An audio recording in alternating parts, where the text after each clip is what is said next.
From fabulous Las Vegas, Nevada, this is Pod Therapy. Real people, real problems, and real therapists. If you would like to submit any questions to the show anonymously, you can do so at www.podtherapy.net or email us at podtherapyguys@gmail.com. I'm happy to announce that we have our first 2 entries for the Pod Therapy Pinewood Derby. They happen to belong to our bosses. We'll try to treat them fair, but they do support the show a lot, so they're going to win.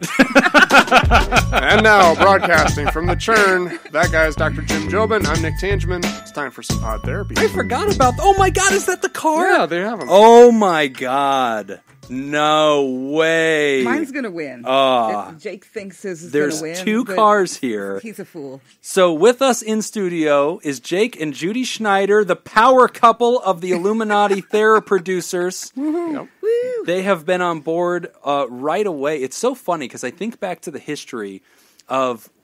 which one of you sponsored the show first? That was me. It was Jake. Because I remember seeing Jake on there, and then all of a sudden we got Judy, and I was like, what are the odds? And then I was like, and I thought, wouldn't it be hilarious if they don't know that they sponsor the show? Like neither of them knows He didn't the other. know for a minute. At first I thought it was a mistake. I was like, do you think that they both were like, hey, we should sponsor the show, but neither of them realized that they had signed up? And then all of a sudden like, oh shit, we both signed up? Ah, damn it, we're into these guys for $40 a month. What are we doing? Like I was kind of waiting for like one of the names to drop off and go, yeah, they figured it out. So in therapy, we call this double billing. So, we had a little bit of an ethical dilemma. Yeah. Do we say anything? Do we say anything or just kind of let this thing ride?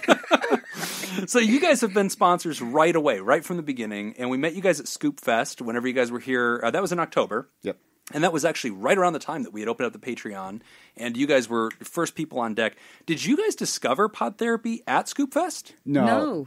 You guys had already been following the show. Yeah, we heard the Jack versus Nerd episode of of ICS. And then when you guessed. That was when the floodgates opened, and we have just been scooped ever since. And I loved that at Scoop Fest to look over and see a line of like 30 people waiting. Oh my gosh! I think they like them. Yeah, it was so crazy because I was so nervous. I mean, because it was a big group, I had no idea, and I totally thought like, oh, there's not going to be anybody that's going to ask a question. And I remember getting a hold of Matt like a week beforehand. I was like, hey, do you think maybe you should be our guest and we should talk like the psychology of magic? magic? Because nobody else will want to talk. Yeah, Matt was like, dude, I know this group pretty well. 40% of the group. Oh, we told you. We were like, they're going to talk. Yeah, it's funny. You're coming to Scoop Fest. You're doing a psychology podcast. It's gonna be fine. There's gonna be questions. Jacob's like texting me while I'm up there. He's like, "Hey, we're giving you another 20 minutes. Just keep going." Like, oh my god! But that was great. And so that's when we got to meet you guys in person. But then you guys were already following the show and keeping up with it. And then you both decided to sponsor us. Why? So you guys have some karmatic debt to the world. He did so before Scoop Fest, but I did after. Okay. Because I was so happy with the response from the people, seeing my friends up there, right. Oh, good. Coming out with it, and it was just lovely. I mostly sponsored you because it was limited to 8. So there was this sense of this urgency. There's only 8 of us. Can I buy all 8 slots? And yes, you can is the answer to that. If you would send me a damn commercial, all right? God, that would be torture. Jake buys all 8 and then sends me nothing. Judy's the only one who's ever done it. Her and Ben are the only ones. It's amazing. We have 8 Theraproducers. 6 of them don't do nothing that I ask them to do. I'm not good at managing time. They give you money. What more do you want? But that was supposed to be the trade-off. Was like, I thought the whole thing was like, oh, maybe people will sponsor the show because they'll really like having the little commercial once a month. That's kind of fun. Not one of them gave a damn. They were like, no, whatever. Do the mental health thing. I don't give a shit. In and of itself is still kind of cool. I got a lot of stuff going on. Right? Yeah. No, that is pretty cool because nobody... Because then it's just like, Yeah. I think 3 people to date have ever given us anything. I think Judy gave us the one about Mercy Malaysia. And then Ben's given us several that are hilarious, and they're just digs and smashes on us. And then David's given us some from his blog, which is pretty cool. Oh, right. Getting to read off of his blog. So we've had some of that. But yeah, that's it. So we have 1/4 of our Theraproducers in studio right now. This is pretty much a board meeting. It is. I think we have a quorum. We've got quorum. So, any business you guys like to discuss? Changes to the show, things that we should be doing differently. The way I can expense this trip. Yeah, there you go. Yeah, we'll validate your parking. It'll be fine. Well, that's awesome, man. Thank you guys so much for being a part of this. Thank you for, caring about mental health. At some point, we're going to get Jake to write something to actually be a commercial. So I'm just going to record like 10 seconds of him talk. I think I'm going to take his running bit from Patreon. All the patrons just got to hear him talk about running. I'm just going to take that. And that's going to be, I'm going to clip that. And then you're just going to be like, hey, welcome to Pod Therapy. We'll be right back. And all of a sudden you're going to hear Jake talking about running. And then it's just going to fade out. We're back. I got the last laugh. If you want to lose listeners. Oh, that's been the mission. You listen to the show. We've been pretty dedicated to that premise now for a while. You guys are the last two. We now have to host the show. We're not even recording. This is just us and you. And this is now how we do Pod Therapy. So, but we love you guys. Thank you so much for supporting. Thank you so much for caring about the show. It's been huge. It's been such a cool thing to actually have real humans that believe in this, that say, you know what? And it's like what you said, Judy. It's like, man, I saw people earnestly asking real questions and hopefully getting some ideas and some helpful things from that. And then that for you was like, yeah, okay, let's do that. Yes. A lot of people had come up with things that they wanted to ask you when they eventually met you, and it just turned into completely the opposite. Yeah. It got thrown to the wind, basically. Right. Oh, yeah. Yeah, we thought there was going to be like really intentional scripted questions. Yeah. And then it was like karaoke jam. Like everybody's right. They're like, all right, so here's what just happened last hour. Yeah. I was at lunch this morning. But that was great. I actually liked that, I think, better. I did too. Yeah. It couldn't have turned out any better, I think. Because you had reached a comfort level with them very early, which was really nice to see. Yeah. Well, it's going to be fun, man. So we're going to keep you guys in studio. You guys are totally here with us. We have a regular show planned. We're still going to go over all the therapy stuff. But anytime that we can include you or chime in, do it. You got mics, got headsets. Take advantage. So that's awesome. But thank you for your patronage. Thank you for being Theraproducers. Sincerely, you guys are awesome. Yes, thank you very much. Welcome. Thank you for putting up with us for this long. That's a marathon. I really honestly thought we were going to have breakfast this morning, and then you guys were going to be like, you know what, we can't. It was going to break up. I thought it was going to be a breakup. Yeah. It'd be like, so listen, the reason we asked you guys out for breakfast, had a good run. We found other podcasts. It's really not you. Okay, it's you. It's you. It's totally you. But we don't want you to read into this. We had good times. Let's remember the good times, guys. We lost the Schneiders. Oh, man. So anyway, A block today, we are talking about another one of these fun techniques. We've been trying to roll out techniques every week and just kind of keeping people, more educated, more in the loop with some of the things we actually do in therapy. And so this week, we're going to be dabbling in solution-focused brief therapy. So solution-focused brief therapy, like cognitive behavioral therapy, it's another theory we've talked about, is an approach. It's a way that you try to approach therapy. And solution-focused brief therapy kind of begins with this premise that says, you know what, you're already an expert on yourself, and you're already an expert on your challenges. And if we can kind of draw on your own expertise, we can build solutions to your problems inside of your own life. And so it isn't that you lack much, it's that we're going to reshape what you already know. And so there's this really cool technique that I use all the time. And Nick, I think you've used this before. I think I've seen you use a version of this in the rehabs, in some of the groups that we've done. But the technique is called externalization. Externalization. So it's just the opposite of internalizing, right? Like whenever you internalize other people's problems or you internalize situations that you have no control over, you feel ownership for it and you feel bound to it and you feel personally responsible for something. Externalization is this thought game that we do, and it involves imagination.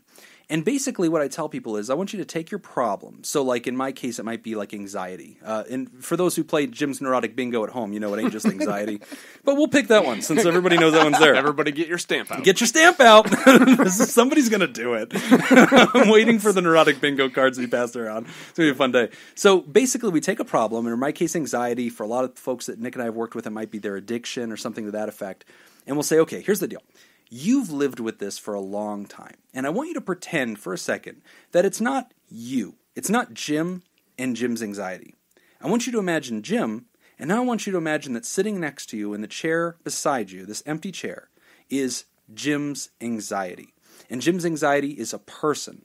And it's something that has a name, and it's something that has a personality, and it's something that has its own way of thinking. It has motivations. It wants something. Maybe it wants Jim to suffer. Maybe it wants Jim to be safe. And so it's constantly warning Jim, oh my gosh, watch out, watch out, watch out. Maybe it's not evil. Maybe it just is bothersome, like a friend that you've grown out of but is still sticking around or something like that.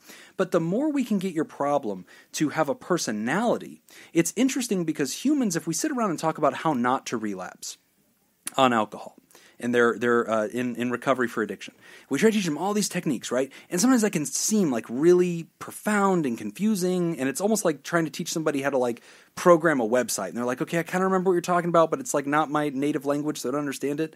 But when you talk about people, and you say, how would you deal with a crazy ex-girlfriend? They go, oh, well, I could draw on that. Like, I have some basic ideas of how to deal with humans, right? I know how to deal with people that annoy me. I know how to deal with enemies. I know how to deal with rival coworkers. I know how to deal with people that are trying to hurt me in my life, and I know how to draw boundaries and avoid them. So if you can get them to think of their problem as a person, it kind of opens up this whole new mentality where they start thinking about their problem like it's out to get them, and they start thinking about what it might do. And once they start predicting what their problem's going to do and how their problem's going to show up in their life, it opens up access to this huge toolkit of different ways of thinking about getting ahead of the problem, anticipating things, especially in addiction work, and starting to get people equipped to kind of challenge that, get ahead of it, and ultimately deal with it. Yeah, so as an example, ways that I've used this in addiction, being able to identify this, think of addiction as being a person. Right. So we've even done like creative exercises where sometimes I'll have them actually visualize, what does this actually look like? Like imagine inside your head you have like this control panel that represents your brain. Right. And in that control panel, in that control room, you've got yourself. Yeah. And then you've got your addiction. Yeah. And as long as you're the one pulling the levers and flipping the switches, you're going to be okay. Yeah. But your problems come up when you allow your addiction to start calling the shots, start pushing buttons. So imagine what that person looks like. So you're kind of, you're externalizing a little bit. You're kind of separating yourself from the problem. Yes. And then what that ends up doing for that individual is that it accesses ways of dealing with this problem that they already have, that they've never actually implemented. But they didn't know they had. So here's like an example from one of the rehabs. Whenever you and I, you didn't work up on the mountain with me, but you worked down we worked in the same company, but you're working down in the valley, and I was working on top of Mount Charleston, like 6,000 feet up, snowing all the time. It was great. But I had a guy up there who was in addictions rehab, and I had a guy who was addicted to painkillers. And he was like one breath away from getting put in prison because he was falsifying prescriptions. So he was in deep, deep crap.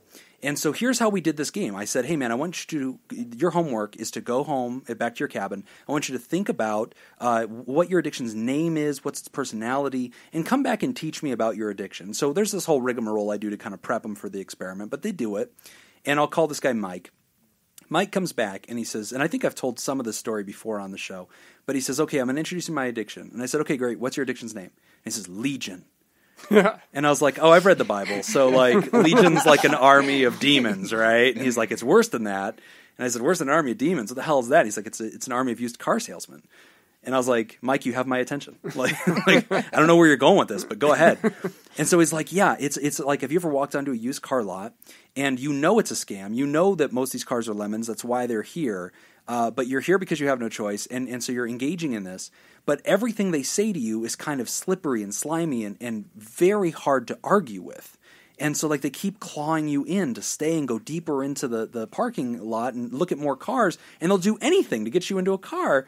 And it doesn't matter what your objection is. There's always another car salesman that they'll tag in to like help convince you. And I was like, walk me through this.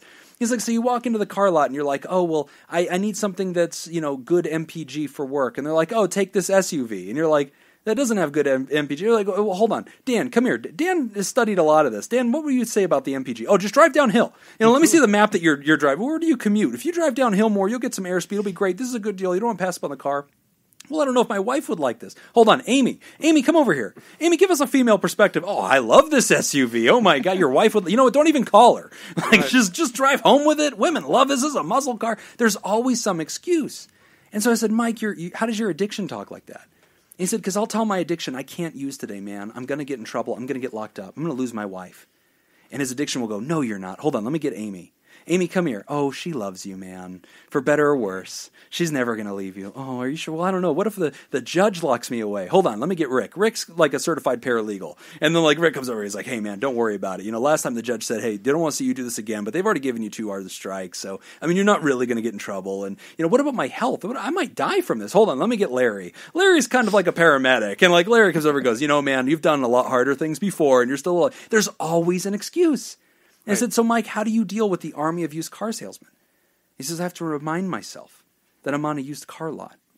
And the only way is to walk off this lot. Because if I talk to my addiction, it will win. It will just keep arguing until it gets me. It will wear me down. Right. I have to leave. It kind of goes along with what's called addictive voice recognition. Yeah. Oh, yeah. So, yeah, you've done this with pairs. Right. So essentially what you're able to do then, addictive voice recognition kind of teaches people to be able to identify the addictive voice, because that's the problem. If you don't identify that, then you confuse your own thoughts for the addictive thoughts. Right. You can't separate those two. But if you're able to identify the addictive thought, then it's very easy to you just start to ignore that. You kind of start to tune it out. It's a really cool technique. I've used it with kids too. Like I've had kids that have anger problems, and like we'll talk about like the angry voice inside of them, and when it comes out, it's like the Hulk. And so it's like, hey, how do we get the Hulk to not come out? And it's like, okay, so it's not me that's angry, it's sort of this other thing, and that gives them power. Right. So we've kind of spent some time talking about how this works in addiction, but how does this work to the average listener who's dealing with either depression, anxiety, something like that? So I think here's like an example from like common life, marriages. I've done this in couples therapy, where both members of the couple keep getting in these fights because they keep misunderstanding what the other one's trying to say. And so person A will say, I don't want to go to your mother's house this weekend. Person B is like, yeah, you've never loved my mother. You hate her, don't you? It's because she sees who you are. And it's like, no, I literally just don't want to go anywhere this weekend. Like I worked hard. But like they get in this huge escalated fight, not about the things they were originally disagreeing about, but about their interpretations of things. And so I've done it with a couple where I've said, hey, let's imagine that there's like something in between you that wants to screw this message up and is like the translator, like between you. And so we've like, okay, how do things get lost in translation? How does this middleman kind of take things that one person said and make them sound like something else? Right. And how can we blame that person instead of the other? Can I blame the magician between us who plays tricks on us instead of my spouse? And can I look to defeat that person by thinking in ways that would be better translated, easier to translate? Well, now I'm thinking differently and talking differently. So you can externalize any problem you've got, whether it's a marriage problem, whether it's anger, whether it's anxiety, whether it's depression, whether it's weight. You know, if you've been overeating and you're like, God, this impulse to overeat, like how do I deal with that? To externalize that and say, okay, that's not me.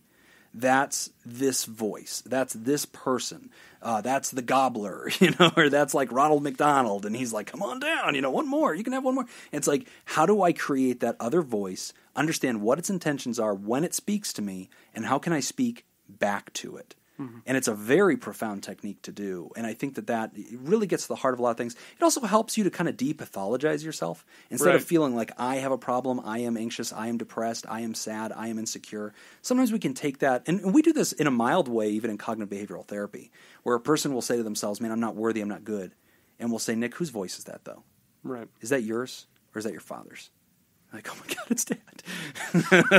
And we had my mom on the show. Work that beautifully. No, that's exactly how it works. But I just did. That was it. Yeah. So everybody's homework at home, I want you to practice using externalizing. And the way you do that is you think about a problem, and then you start to imagine your existence with that problem, because you've known this problem for years. And I want you to start thinking about when that problem shows up, what you hear it saying to you when it wants you to suffer, and start giving it an identity, giving it a voice, understanding its personality, and then giving it a name, and then start using that as like a first draft model for what you're going to imagine this is. And so that's the beginning of it. And speaking of models, as I look down and I see these 2 race cars, when we get to the Pod Therapy announcements, we talk about the Derby, we'll dive into what I'm looking at. These are amazing. Yeah, those are pretty cool. These are amazing. So everybody practice externalization at home, and we will see how that turns out for you. All right, we're going to take a quick break, and when we come back, we will discuss motivating others. You're listening to Pod Therapy.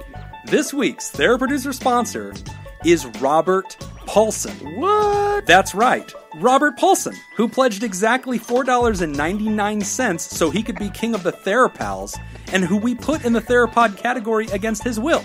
Yes, the same Robert Paulson, who then dropped his pledge to $4.98 in an act of defiance, hoping we would finally demote him to THERAPAL. It is in fact this same Robert Paulson who has been promoted to Theraproducer for the day against his will by none other than Chairman-elect of the board, Robert Brownie Jr. Mint. Checkmate, Robert Paulson. Check friggin' mate. If you'd like to join Robert Paulson and make the show possible, you can go to www.patreon.com/therapy and sign up. Again, that's www.patreon.com/therapy. We're back. You're listening to Pod Therapy. Our next question is about motivating others. All right, this one is coming in from a very special writer whose name will be revealed at the end. Hiya, guys. Recently, on 2 separate occasions, I had been asked how to get a proverbial son to move out of a parent's proverbial basement. This proverbial adjective is making me question a lot of things here. What is this a metaphor of? In both cases, the son is 25 plus and no longer being educated. Neither son has a job. In both cases, the son just sits around all day and plays video games and watches Netflix. Neither son has a drug issue. Neither son responded well to simply asking.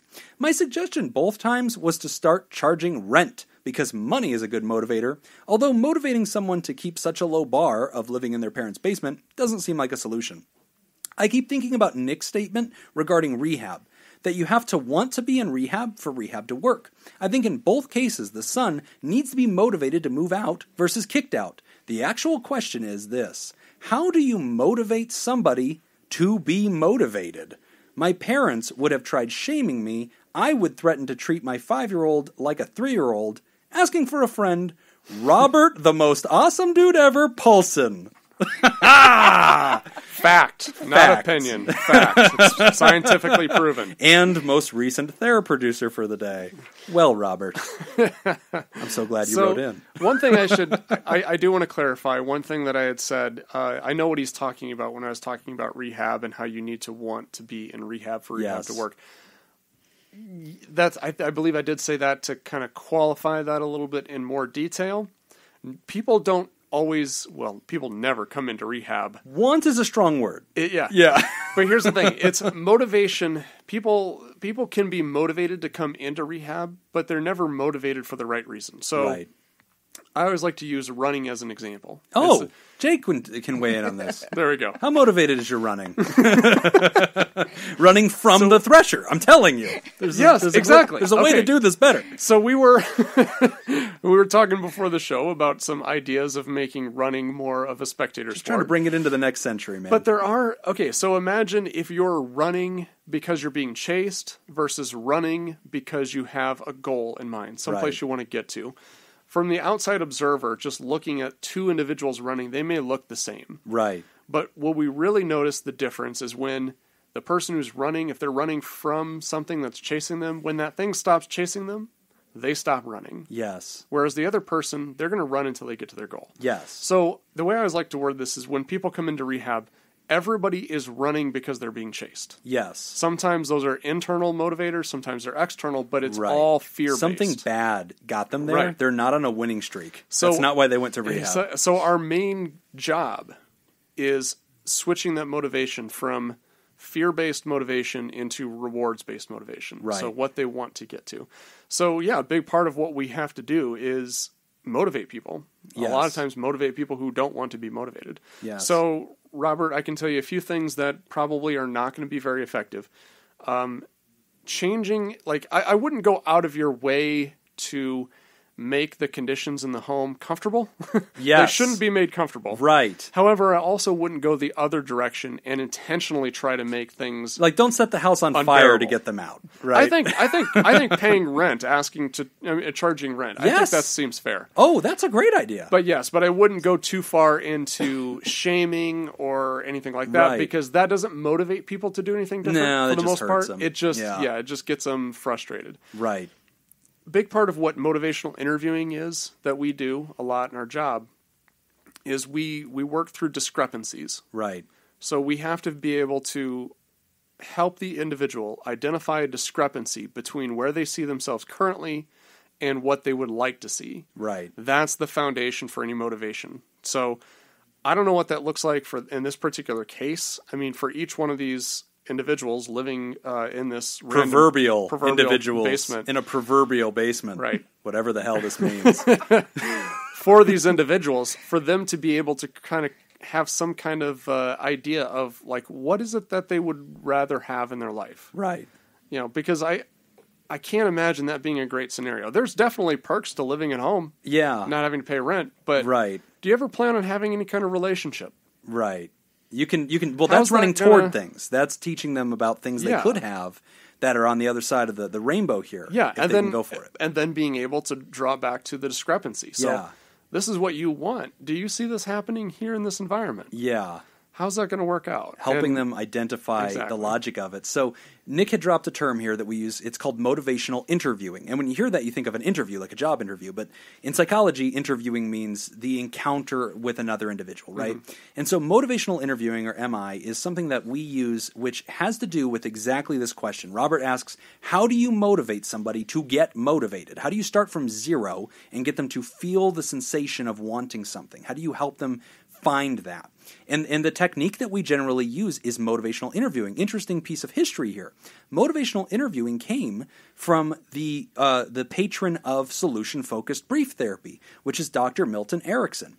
And Milton Erickson grew up on a farm, and he was a little boy, and he had a much big older brother. And one day he's sitting on the porch, and he looks out, and he sees that the donkey that they have on this farm, big old donkey, his brother has it by the muzzle, and he's trying to pull the donkey into the barn.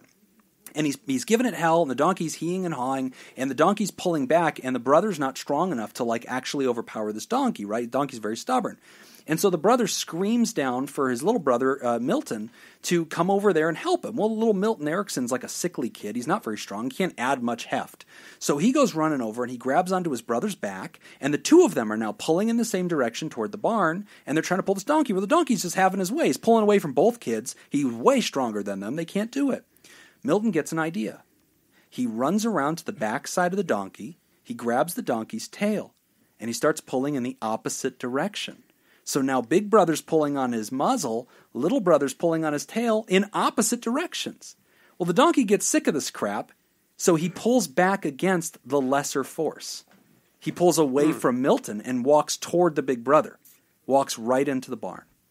How did they motivate that donkey? Right. Well, this becomes the heart and soul of what motivational interviewing kind of is, and something that Erickson had stumbled upon, which is that you can sometimes create pain in a person's life, and they'll walk away from lesser pain toward goals if you can just annoy them.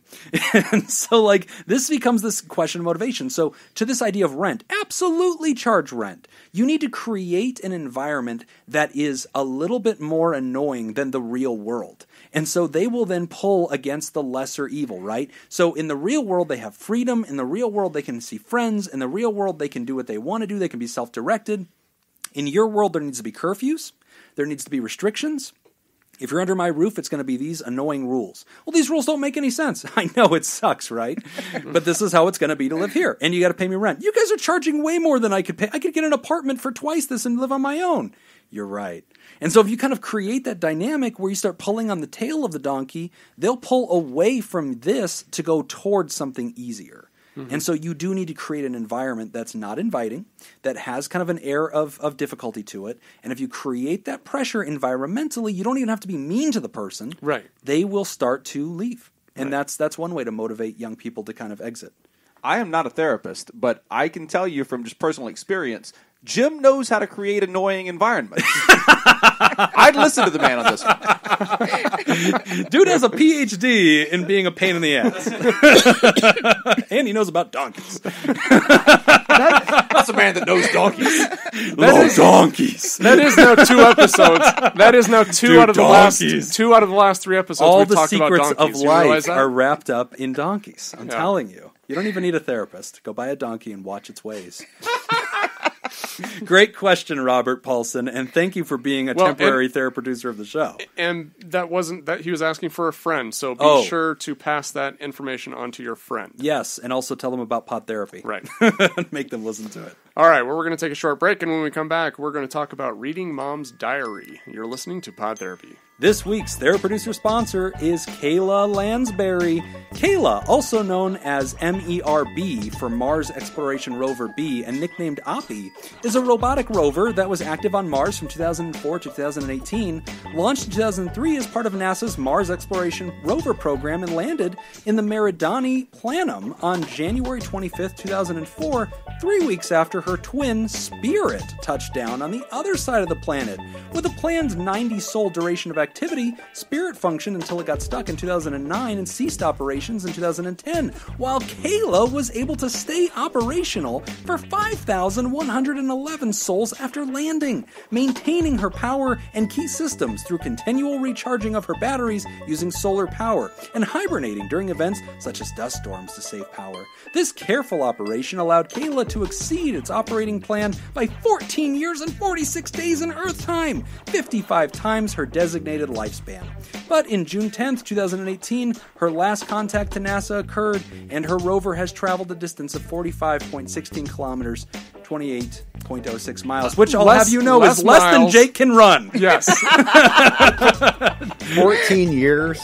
14 years to go 28 miles. That's garbage. That's garbage. That would not get you on the soccer team. Bring up your game, NASA. If you'd like to join Kyla and try to make the show possible and tap into the extra content on Patreon, you should go to patreon.com/therapy and sign up. Again, that's patreon.com/therapy. We're back. You're listening to Pod Therapy. Our next listener writes in about reading Mom's diary. Should I read my mother's diary? Hi guys, I hope that you're doing well. Just finished up an 8-hour road trip where I listened to nothing but Pod Therapy, and I can't thank you guys enough for keeping me entertained and awake. Good Lord, I wouldn't wish that on anybody. Yeah. Whoever you are, definitely seek a therapist immediately to undo all the crap that we just put in your head. Recently, my father moved down to Florida, as old Jews do. And in the process of moving, I just want to point out, that was in the letter. That was not Jim ad-libbing. That was literally in the letter. Jake and Judy have a copy of the script. They will verify. Jake's trying to put on a horrified face. We don't know what you're talking about. Who wrote the script? Exactly. And Jim gets thrown under the bus. That's at Sin City Shrink on I'll add it to the apologies. And in the process of moving, Dad found a little box with diaries that were written by my deceased mother in her younger days, way before she was my mom. My sister has flipped through them and says they contain a lot of details of dates and relationships that she had with men before my father, and other typical things that you would expect to see in a young woman's diary. Just hearing that these diaries existed, and the thought of seeing her handwriting again, was very triggering for me. Long story short, when I was 13, my mother died suddenly in an accident in our home. When I went to school in the morning, everything was normal, and the next time I saw her was on life support in the hospital, which was when she was eventually taken off of and passed. Getting to the point, should I read these diaries? While my belief system allows me to feel that she would forgive me for peeking, I'm having a really hard time figuring out if that's something that would be healthy for me to do. Is reading private information about my mother's past life in her handwriting and voice a good idea for me? Or is it better that I leave her private diary private, as she likely intended? Thanks, guys. Kenny. Okay. Wow. So I want to take a shot at this one first because I want to see what your feedback is because yours might be different. Okay. I read your diary. So all things on the table. That's why I feel like your advice would be different. Yeah. First of all, Kenny, I'm very sorry to hear about that. Yeah. And I hope things are going well for you. Yeah. here's how this would work if this were a Hollywood movie. You're obviously dealing with a lot with the death of your mother. In this Hollywood movie, you would read these diaries, you would learn so much more about her, and it would be therapeutic, and you would leave the situation feeling like that was a great thing, and it was a way that you and your mom were able to connect after years of separation. I'd watch that movie, yeah. Absolutely. Yeah. Now, in real life, here's the one thing. I'm not going to say one way or the other whether or not you should do this, but here's one thing I would really caution you about if you decide that you are going to read these. Number one is I think you need to understand that these were written with the intent that no one would ever read them. Yes. So that's very important to remember. If that is important to you, then I would say maybe it would be a good idea not to read these simply because that was your mother's intention when she wrote them. Mm-hmm. The second thing, and I think is probably the most important thing, is that what you're reading from this woman is not actually your mother. This was before she had kids. Yes, right. This is a different person. Yes. Right? We change when we have children, or so I'm told. Right. Yeah, that's true. I will never find out. Yeah. I don't know who Nick with kids is, but I can tell you I don't like him. You want to babysit? No, Come over, man. I can use the night out. Let's find out who you are. But I think that's important to remember, too. Is like, I mean, because you could read through this, and you could, I mean, it could be therapeutic, it could be beneficial, but also I think it's also quite likely that you're going to read through this and be like, this isn't my mom. And in a way, it wasn't your mom. This was before she had kids. This was before any of that was even on her mind. Yeah, I agree. So I would encourage probably not to read them. So I want to get our guests' take on this too, and kind of get a hot take from you guys. I mean, if you were in a similar situation and you found the diary of one of your parents after they had already passed, and knowing again the same story here, like it includes stories from before they were your parent. And that sounds like what this diary kind of is. Right. It wasn't like this is a lifetime diary that included all the way up to the day she passed. Right. It's like, no, it's a snapshot of time from their childhood or from their teenage years. That's an interesting dynamic, and in some ways that kind of takes away some of the barbs, because it's not like it's going to have any mention of me in there, and it doesn't even mention my father. Like, this is a picture into her childhood, and a lot of parents don't mind sharing stories of their childhood with their kids. I mean, obviously in a diary it might have, like, Bobby looks so cute, and like, okay, that's weird, or whatever, but assuming you can get over that, I mean, but are you violating the privacy principle? What do you guys think of that? Would you read it? I would read the hell out of that. Yeah. Because my mom read my diary when I was young. Turnabout's fair play, Ma. Yeah. I'd read it as soon as I found it. Like, it'd be the first thing I would do that day. You wouldn't even hesitate. Yeah. You wouldn't even call somebody. You would be writing into Pod Therapy and saying, hey guys, it would be writing in saying, hey guys, I read it, and. Faxing you pages. Hey, definitely post this on the Twitter. Yeah. Okay. People should see this. Yeah, so you wouldn't hesitate because, you know what, this is just part of how I'm going to connect to my mother. Yeah. What about you? I wouldn't, but it's because I don't really care. Okay. It'd be more lethargy. Yeah. I don't have any strong feelings. You'd give it to Judy. You're like, here, read my mom's diary. And I would read it. Yeah. It just wouldn't interest me. So there'd just be a loss of interest. I'd give him the highlights, like, over time. That's not a crazy idea. And so part of me thinks, for this particular writer... This person, maybe should have somebody that send it they're to very Judy. Close to. Yeah, I'll read it for you. I'll Judy. read it, and I'll let you know if it's going to be traumatic. I think that's not a crazy idea, because there's a part of me that thinks, it, like, obviously, in your case, it doesn't even affect you. You think about it like, I'm not even that interested in it. But in this writer's case, he is wrestling with this. It's a struggle. He's scared of what he might read. That's where you have a filter. That's where you put it through your sister, and you say, hey, you've read this. You know me. Do you think that there's anything in here that would bother me? And she's kind of giving him a heads up, like, oh, there's some boyfriend stuff in there. But for her, she's like, heads up, this is how teenage girls are. Like, it's not that exciting. Like, yeah, they talk about boys. Like, that's what they're writing about. So, like, she kind of gave him that heads up. I think that that's a good way to maybe filter it. Well, and he says that his sister has already flipped through some of it. Right. So, I mean, you've already had it pre-vetted. I would be terrified if this dude was holding this thing in his hand, no other human has ever put eyes on it, and he's questioning whether to open it. That would scare me. But I like that he's letting somebody else filter it. Because here's the thing that I think we all need to appreciate here. This writer, Kenny in this case, he has been traumatized. He lost his mother when he was an early teenager. It happened abruptly. He walks out of his house one day and he goes to school and he's just a normal little boy. And the next day he is no longer a normal little boy. He is watching his mother fade away in a hospital by sheer accident. Not a terminal illness, nothing. So to even encounter, and that's what I think is so powerful to me about journals, about diaries, you are hearing, in writing in this case, the voice of them in a different state, in a different time, and all the little idiosyncrasies that go along with that, and all the little trivial problems that were in their day. And I realize the advice I have for the writer is this. What you're going to experience is going to be visceral and powerful. That might also be nourishing. It could be. It could be. But here's the other thing, though, too. I guess the other... If I were in this situation, the memory of my mother is all I have left. Yes, there's a point to that, too. So now by me reading this, it now changes that memory. I think it expands it. I would argue that, again, because of this unique situation that we're talking about, her childhood diary, her little teenager diary, that version of her encapsulated in ice, for you to encounter that, if your mother was alive and she found her old journals and she said, hey, there's boy stuff in here, but, here it is, would you read it?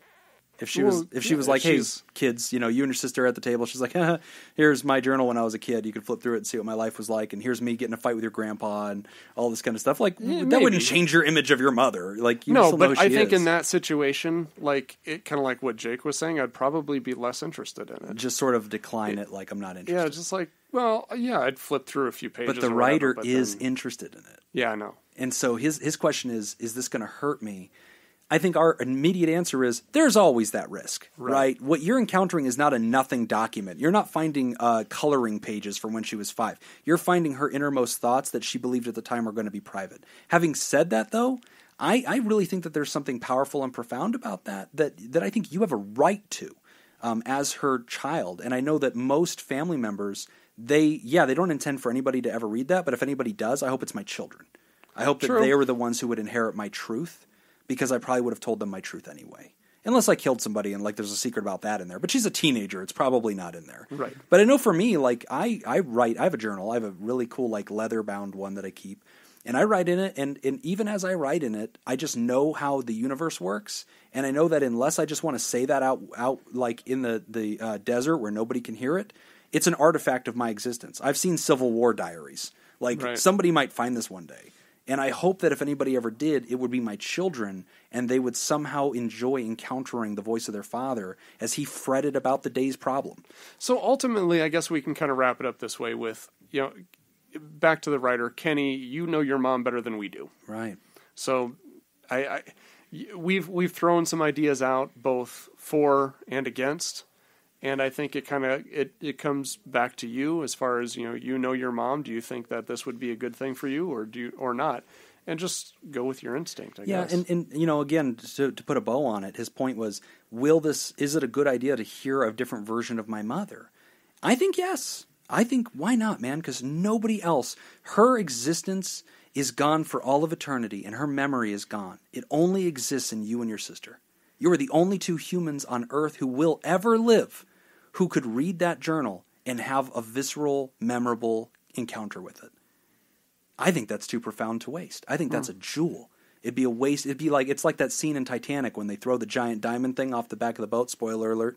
Damn it. It's been like 50 years. If you haven't seen Titanic, it's on you. But I don't think. I think you can't waste it. I don't think it would be a waste. Yeah, I don't think it'd be a waste. I think if you just decided, you know what, I'm not going to do this. Yeah. I don't want to ruin the memory that I have of my mother. I don't want it tarnished in any way. And I want to respect her wishes that this was something she intended to be private. And you never read it. I don't think that's a waste. This is how I know you're the pessimist in our relationship and I'm the optimist. I don't think it's going to be tarnished. I think it's going to be enhanced. I think if my kids could read my little frettings of me as a teenager, it would open up a window to who their father was. Okay, but either way, it will be changed. Yes. I think it'll be changed for the better.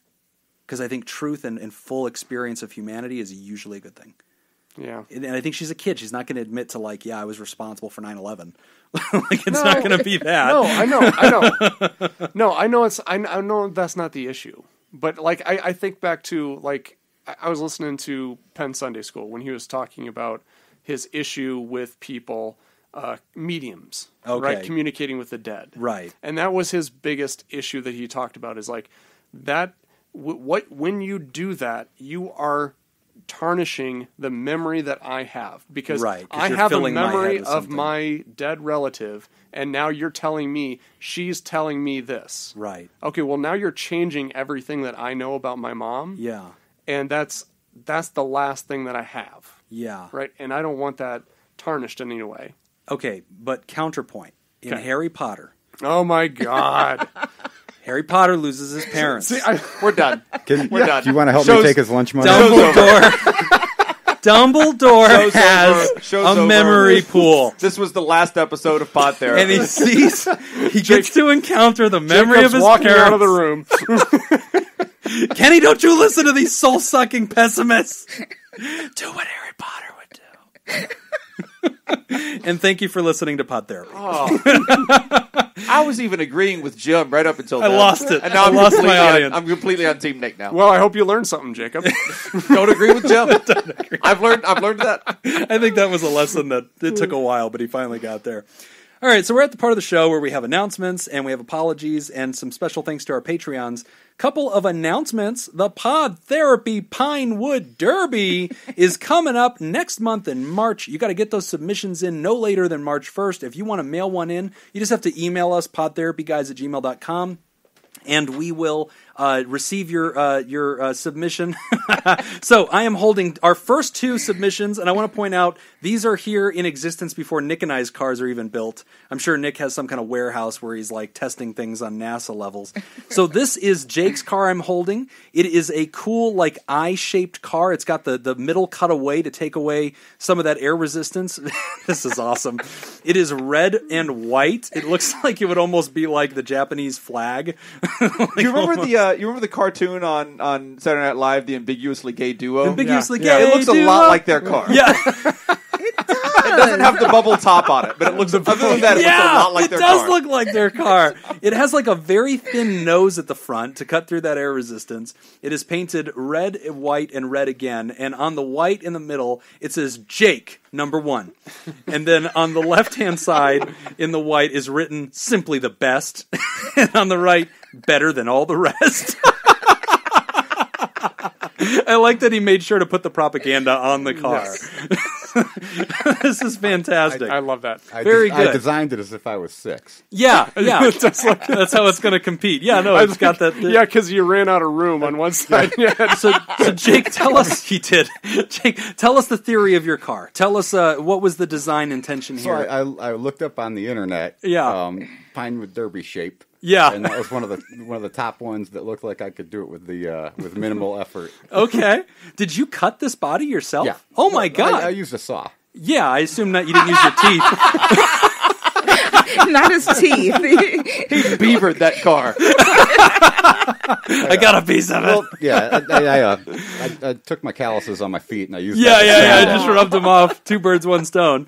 And so I see that you did like the needle nose thing to cut down air resistance. That way it pierces through. It's very low. It's a wedge shape. Yeah, it's the wedge shape, and then you made sure that you took away like the top half of it. That's great, but you're giving away all my secrets. Oh, yeah, we don't want the other. Could you shut the hell up, Jim? Yeah. All right, and then the second submission is Judy's car. Very different build. I like this. First off, it's the Batmobile. It's all black, and it has a perfect Batman symbol on the top. And then it is shaped in a very slender design. It's still got the box kind of shape to it. It doesn't have the middle cutaway. But it has, if you're looking at it flat side, like with its wheels on the floor, and you're looking at it from the side profile, it looks like almost like a roller coaster shape. Like it starts in the back high, it dips way down to the thinnest point, and then it arcs back up over the Batmobile hood where the icon is. And so, and the back is very heavy. That's smart. That's what they say you want to do. See, that's why I'm going to crush all opposition. Just going to whoop some ass. So, Judy, when you were designing and cutting this, how did that go for you? How did this play? I did not cut that. Jake cut it. With his teeth. So, yeah, with his teeth. So I don't know if he sabotaged me at this point.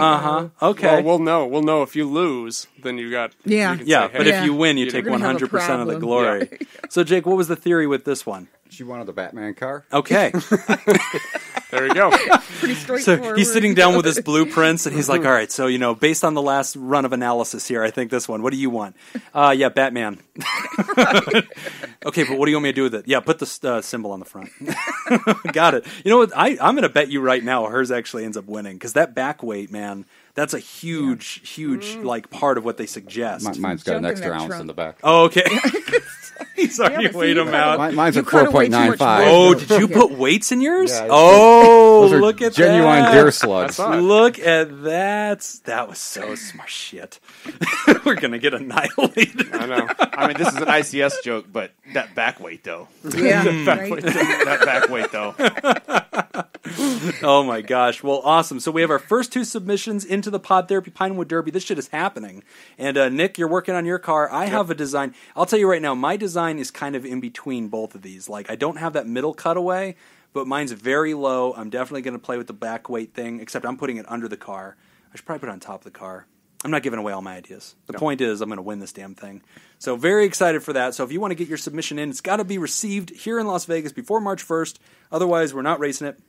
We are taking these to the Boy Scout Pinewood Derby, and I'm going to film the whole thing, and we're going to do a heat and figure out who the Pod Therapy champion is going to be. Another announcement, May of this year is Mental Health Awareness Month. We are developing a campaign to expand the reach of the show and to promote everything we can about mental health and all the mental health organizations that we know of. If you enjoy other podcasts out there and you'd like to introduce them to us so that we can kind of use that platform to kind of keep spreading this message, please feel free to help us out and help us make May a month to remember. And now it's time for apologies, Nick. Dear Nick Tangeman. Yes? I'm sorry that I sent you a vulgar, yet scientifically accurate Valentine, but I'm a planetary enthusiast, and you is one fine piece of astronomy. That didn't feel like an apology. It But go on. It was a sexually aggressive apology. This is so I can tell the lawyers that I said I'm sorry. Dear rectangular bags stuffed with feathers, foam rubber, and other soft materials used to support the head while lying down, I'm sorry that I mispronounced your name for the past 3 decades, and I have now confirmed that it is my mother's fault, and I am the victim of all of this. But you deserve better. See you tonight in bed. Wink, wink. Also, apologies to Ulrike. Apparently, I have a speech disorder. I looked up how to say it. Ulrike. It's Ulrike, not Ulrike. Ulrike. Ulrika? You said it like 6 different ways in the past 20 seconds. I know. You go to hell, Jacob. You say Ulrike. And I am fine with my pronunciation. Yeah, but she don't give you shit for it. I know it's wrong. She is all over me. Yeah, but I am positive and acknowledge that my pronunciation is incorrect. If I just acknowledge that I have no clue what I'm doing, you think she'll just leave me alone? That's I my looked it up. strategy.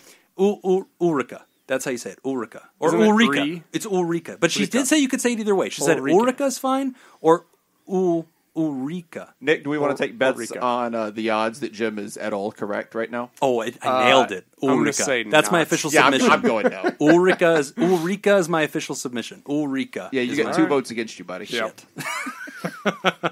All right, so we definitely want to also thank our Patreons who support the show at patreon.com/therapy. At the beginning of the month, we say thank you to all of our THERAPODs, but this week we are welcoming our newest members of the dapper 3-toed reptilian special forces of our therapeutic alliance. Thank you, Richard Bruins, who upgraded from a THERAPAL. Thank you, Lindsay Borders, and thank you, Lindsay Bashara. Side note there, the Basharas are now vying for power couple of Pod Therapy. It appears. Oh, you That ain't is ready. the You ain't ready. Watch your back, Schneiders. Jake just dropped money on the Throwing table. cash on the oh my table. God! Hold on, Jake. Put on your pants, Nick. This doesn't work. Jesus, this is the Pod Therapy podcast. You're not at Chippendales. Wow. Shots fired. Shots there we go. fired. Watch out, Basharas. Stay down. Stay down. All right. And we want to especially thank our bosses, the Elite 8 mysterious and shrouded Illuminati members of our fan club, the Theraproducers. Thank you, Smitty Scoop, Jake Schneider in the studio, Robert Brownie Jr., Mint, Kyla, Lansbury, David Data Scoop Violon, Judy Schneider in the studio with us, Nathan's Hot Dog Scoop, and Dr. Ben Don. Actually, we're going to continue to salute Gray Whitaker because he still is a Patreon for the month. Oh, yeah, he is. Yep, so he's a Patreon. So Gray Whitaker... Still chairman of the board. He's still chairman of the board. So yeah, Gray Whitaker... Okay. Until Jake came up in here with his... what did he throw out as a Jackson? Oh, shit. Threw a Jackson on the table. He's just throwing cash. Throwing cash. Jake just won the Battle of New Orleans. That's an Andrew Jackson joke right there. Oh, damn! It's getting historical up in this piece.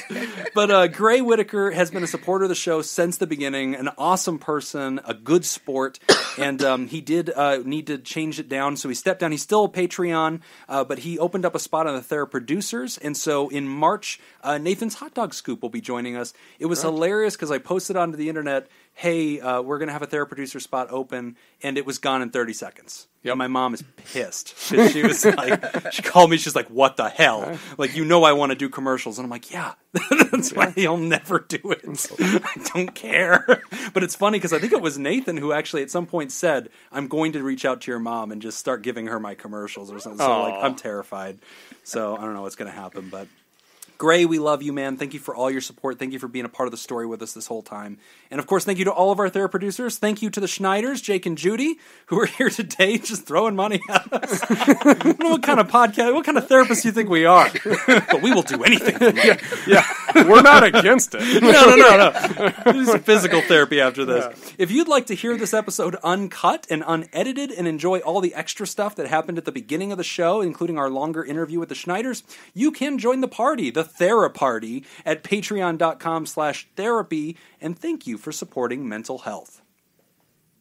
That's all the time that we've got for this week's session. We want to thank our landlords, the Ice Cream Social Podcast, and thanks to those of you who contributed to our show today. We really appreciate it. Remember, Pod Therapy isn't something you should keep all to yourself. Help us reach others by opening this episode's description in your podcast app, copying and pasting the link provided into your social media, and don't forget you can find us at facebook.com/podtherapy, on Twitter at PodTherapyGuys, and now at patreon.com/therapy. If you want to submit a question to the show, ask anonymously at podtherapy.net or email us at podtherapyguys@gmail.com. I'm Nick Tangeman. I'm Jake's bitch. Thanks, and we'll see you for your appointment next week. So, little post-game here for the patrons. During that last episode of ICS, and I know you